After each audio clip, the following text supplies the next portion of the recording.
নমস্কার, আমি রূপঙ্কর। আমি আসছি আগামী 10ই জানুয়ারি গড়িয়া শ্রীরামপুর কল্যাণ সমিতিতে। দেখা হবে বন্ধুরা, অনেক গান হবে, মজা হবে, আনন্দ হবে।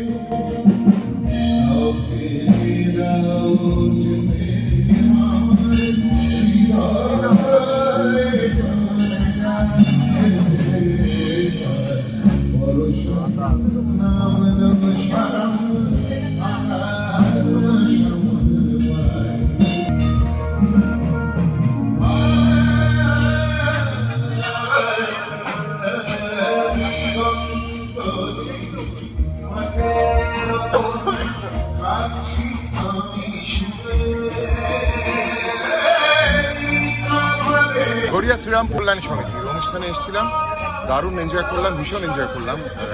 সাধারণ অডিয়েন্স, শ্রোতা, এরকম শ্রোতা পাড়ার অনুষ্ঠানে খুব কম পাওয়া যায়। তরফ থেকে অনেক অনেক শুভেচ্ছা।